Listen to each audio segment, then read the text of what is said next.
Setelah lama tidak bisa memenuhi panggilan KPK, Menkumham Yasona Laoly hari ini akhirnya menjalani pemeriksaan di KPK terkait kasus KTP elektronik.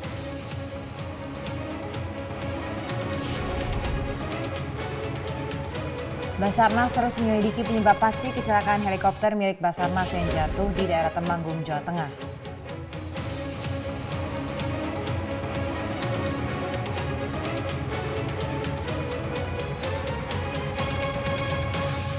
Anda kembali menyaksikan Primetime News, di mana kami menyajikan isu besar yang terjadi sepanjang hari ini dan mengemasnya dan makna dalam sebuah berita. Seperti diantaranya, peran Yasona Laoly dalam dugaan keterlibatan skandal mega korupsi IKTP, serta ancaman teror terhadap polisi yang terjadi akhir-akhir ini. Langsung saja kita mulai, inilah Primetime News selengkapnya.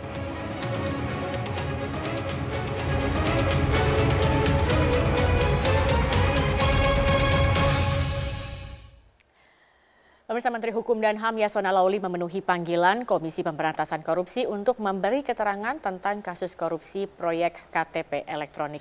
Yasona tiba di gedung KPK siang tadi dan langsung menuju ke ruangan penyidik. Yasona memberi keterangan kepada penyidik selaku anggota Komisi 2 DPR periode 2009-2014. Politisi Partai Demokrasi Indonesia Perjuangan memberi keterangan seputar dugaan aliran uang korupsi proyek KTP elektronik tahun anggaran 2010 yang diduga mengalir ke sejumlah anggota Komisi 2. Yasona tiba di gedung Merah Putih sekitar pukul 10.50 dan langsung tanpa meladeni pernyataan awak media.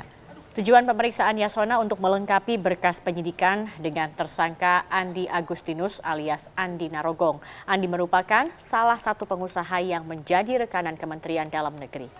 Yasona sebelumnya sudah 2 kali dipanggil dan baru kali ini memenuhi panggilan KPK.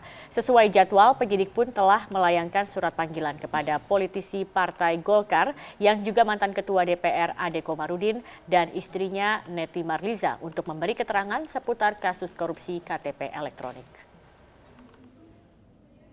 Oke, standby.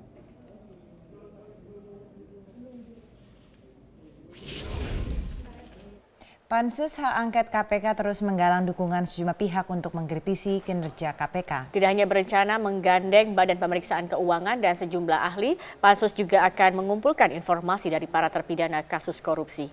Pansus Hak Angket KPK kembali menggelar rapat internal di DPR hari ini. Rapat diadakan untuk membahas sejumlah langkah strategis pasca komunikasi antar Pansus, Kepolisian, dan KPK yang tidak berjalan baik.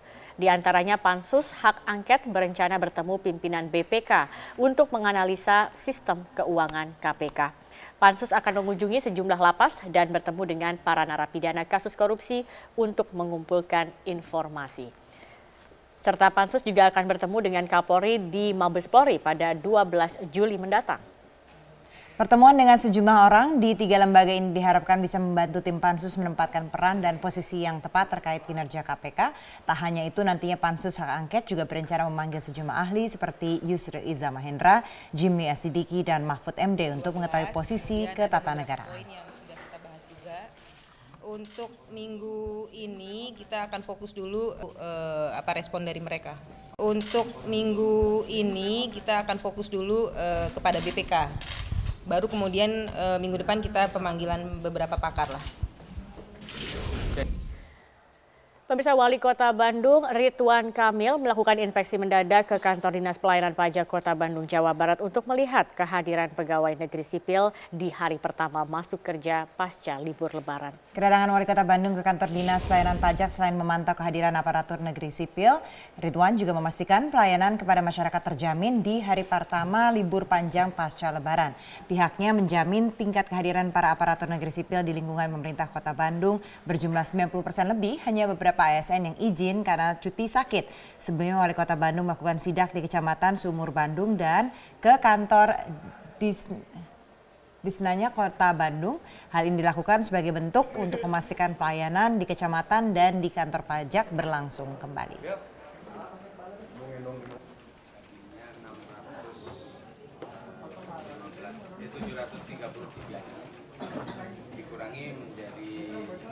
Dikurangi 180.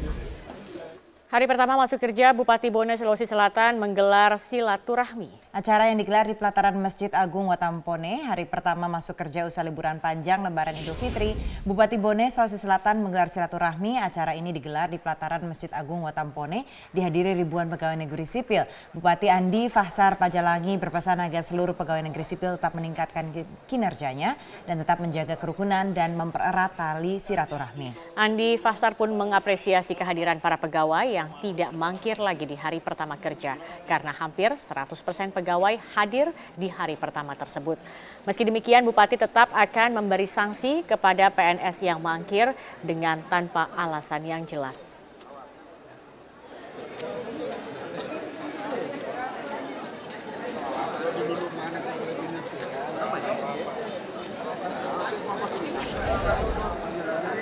Sekretaris Daerah Pemerintah Provinsi DKI Jakarta menegaskan akan mencabut tunjangan kinerja daerah pegawai yang tidak masuk kerja usai cuti Lebaran. Sekda Pemerintah Provinsi DKI Jakarta Saifullah menilai cuti bersama selama 10 hari sudah cukup lama. Selain itu sudah ada peraturan dari Menteri Pendayagunaan Aparatur Negara dan Reformasi Birokrasi yang tidak memperbolehkan PNS untuk memperpanjang cuti. Menurut Saifullah sekarang saatnya para pegawai meningkatkan pelayanan publik yang sempat terhenti selama 10 hari. Sementara itu untuk PNS yang terlambat akan diberi sanksi pemotongan TKD sesuai durasi waktu terlambat. Nanti kita ada ketentuannya, ya, terlambat berapa jam itu ada rumusannya dari BKD. Yang jelas kalau dia tidak masuk los hari ini, ya itu akan kita potong, hapus TKD-nya selama 1 bulan. Ya. Pak Gubernur sudah oke, ya. Pemirsa, sejumlah anggota Komisi 2 periode 2009 hingga 2014 diduga menerima aliran uang korupsi KTP elektronik. Informasi dan perbincangannya akan kami hadirkan sesaat lagi usai jeda pariwara berikut ini.